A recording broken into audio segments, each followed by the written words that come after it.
Buongiorno ragazzi, in questo nuovo video del Tigerista. Oggi ovviamente andiamo a parlare della grandissima novità di Triumph per l'anno 2022, che è la Triumph Tiger 1200.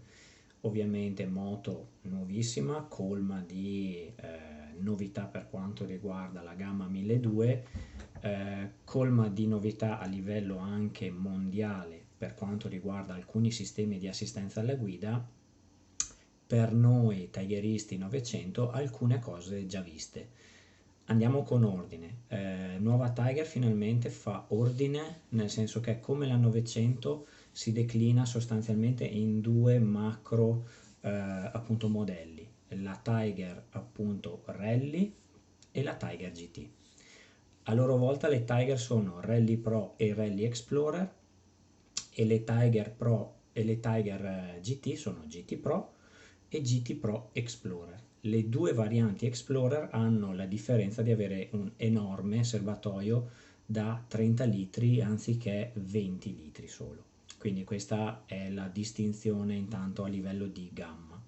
Per quanto riguarda la GT c'è anche un modello base, mentre invece la Rally si parte da Rally Pro e Rally Pro Explorer. Quindi 5 modelli nuovi in tutto, appunto Tiger GT, GT Pro, GT Pro Explorer, Tiger Rally Pro e Rally Pro Explorer.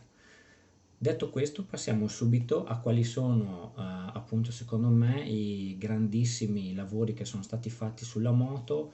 Sicuramente a livello telaistico, che cosa voglio dire? Hanno risparmiato sul totale della moto, telaio e appunto accessori annessi e connessi, circa 25 kg.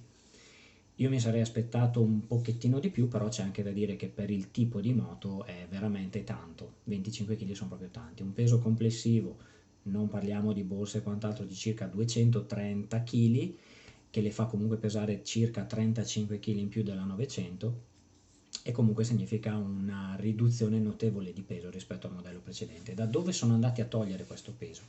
Hanno riprogettato in toto quello che è il forcellone posteriore con il cardano. Da prima era monobraccio con un monolink, ovvero sostanzialmente un braccio in una fusione unica che andava sul perno ruota.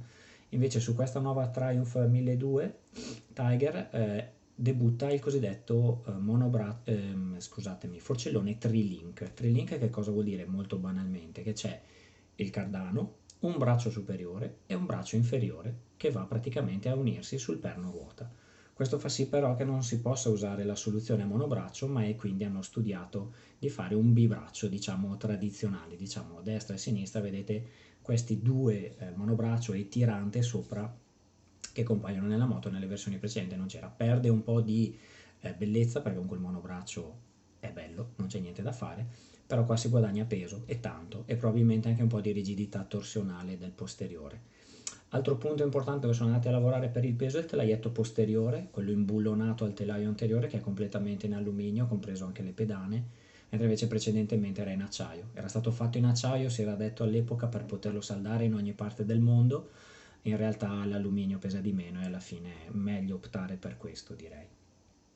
Per quanto riguarda sospensioni, sono semiattive, non ci sono particolari aggiornamenti rispetto al modello precedente. È una sorta di fusione tra 900 e 1200, in quanto la 1200 nuova ha tutta la regolazione come abbiamo sulle Tiger GT Pro 900 GT Pro del mono posteriore per quanto riguarda smorzamento e precarico, applicato anche all'anteriore, quindi una soluzione diciamo molto simile applicata anche appunto alla forcella anteriore. Detto questo, gruppo ottico anteriore personalmente non mi fa impazzire, sembra una linea pressoché dritta, però sicuramente vista dal vivo sarà sicuramente più accattivante. Preferisco in questo sicuramente la 900. La moto ha un'impressione molto snella del tutto, data anche e stessa soluzione applicata dalla 900, ha un blocco motore completamente rivisitato da 1160 cm3 mi pare, riprogettato con il nuovo albero motore, come spiegavo nel video di motore, appunto di spiegazione del motore della 900 che trovate nella mia playlist Tigerlandia, dopo vi lascio un link. Che cosa hanno fatto? Hanno ovviamente adottato lo stesso albero motore che consente gli scoppi non più in fila 1, 2, 3 ma 1, 3, 2 come spiego appunto nell'altro video. Questo che cosa dà? Un comportamento da bicilindrico ai bassi e un allungo da tricilindrico agli alti che non va mai perso. Mi ha fatto molta impressione, devo dire, il valore di coppia. 130 Nm sono proprio tanti per una moto. A 7000 giri è vero, non bassissima, però 130 Nm sono veramente tanti e fa un 150 cavalli, mi pare che insomma ne faceva già più di 140 il precedente, piccoli affinamenti che vanno ad elevare un pochettino anche la potenza. Che dire d'altro? Un TFT enorme, veramente enorme, in cui ci sono tutte le varie appunto connettività, regolazione sospensioni, riding mode 5 per le GT Pro, completamente personalizzabile anche il rider, come le 900 GT Pro selle riscaldate, manopole riscaldate, quick shift up and down di serie, ma appunto su questa moto debutta a livello mondiale, e qui mi soffermo un attimo perché è preso pari pari dal mondo auto, le funzioni che sono appunto abbinate ad un radar posteriore. Che funzione ha il radar posteriore? Fondamentalmente, principalmente una, cioè quella di monitorare il traffico che ci sta dietro, che ci arriva da dietro. Quindi questa funzione si declina in due, diciamo, avvisi per il pilota. Invado una corsia nella quale il mio radar mi sta vedendo una macchina che arriva, nella calotta specchio delle nuove Tiger è alloggiato un piccolo LED, appunto come se fosse una freccia rivolta verso il guidatore, che va a lampeggiare e ci dice attenzione, guarda che da dietro ti sta arrivando una macchina. E oltre a questo è il blind spot, quindi l'angolo cieco, la sorveglianza dell'angolo cieco. Come in macchina anche in moto c'è sempre un angolo nel quale noi, per quanto regoliamo bene gli specchietti, non riusciamo a vedere che cosa c'è. Questa è la sorveglianza del radar posteriore. A dirla tutta, io mi sarei aspettato, visto che altre case lo hanno già fatto, l'applicazione di un radar anteriore, quindi di un regolatore di velocità con funzione di mantenimento della distanza. Probabilmente per scelta costruttiva, o magari arriverà dopo, non è stata fatta questo tipo di scelta, appunto. Per quanto riguarda la guida, sarà sicuramente dinamicamente molto migliore perché peso, ovviamente, baricentro, stesso discorso del motore della 900, un filino più basso. Non so per quanto riguarda le coperture, perché le coperture sono per le GT da 19 anteriore ma da 18 posteriore e non esiste un'altra moto così, oppure nella versione rally da 21 anteriore e da 18 posteriore, che è una cosa un pochettino più normale se si vuole affrontare del fuoristrada pesante.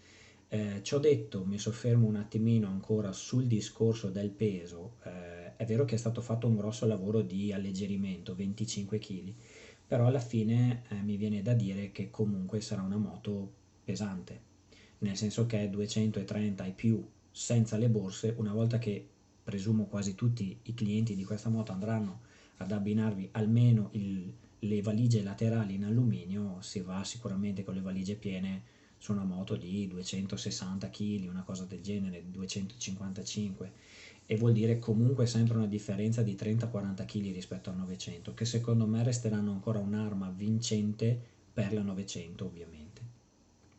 Per il resto la moto mi piace esteticamente, non mi fa, come detto, impazzire la parte anteriore, dovrei vederla un po' meglio dal vivo, l'ho vista all'EICMA camuffata, dovrei vederla nei colori sicuramente dal vivo, ci sarà sicuramente un qualcosa di meglio.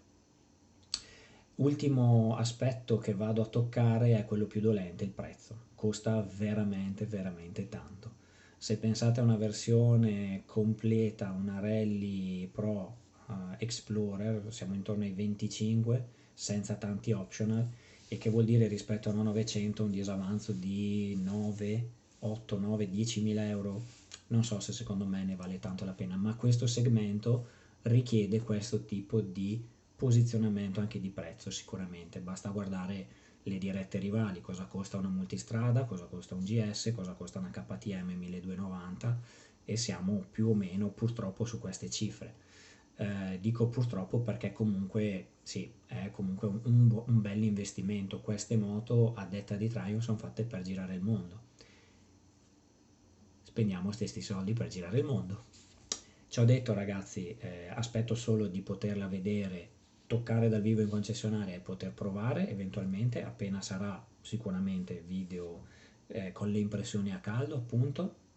Ultima cosa, perché mi sto dilungando, siamo già a 10 minuti di video, voglio farvi vedere una piccola sorpresina che mi sono regalato grazie a voi, ovviamente, grazie all'idea che ho avuto, ma grazie a voi del seguito che comunque mi date e del quale vi ringrazio. Ho confezionato questa magliettina del Tigerista, ve la faccio vedere. Nel poster, questa è la parte dietro, quindi Don't worry, bike happy, e sull'anteriore una scritta il Tigerista, e sulla manica di sinistra appunto il logo, ve lo faccio vedere un po' meglio se riesco, il logo di una piccola tigre.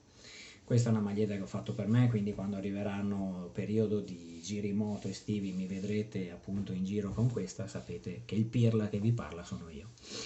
Ciò detto, vi lascio appunto nelle descrizioni magari il link dei video del motore per fare qualche comparativa con il 900. Io vi ringrazio per avermi appunto seguito in questo nuovo video, vi auguro un buon giro in moto anche se oggi qua quasi quasi nevica, e al prossimo video dal Tigerista. Ciao!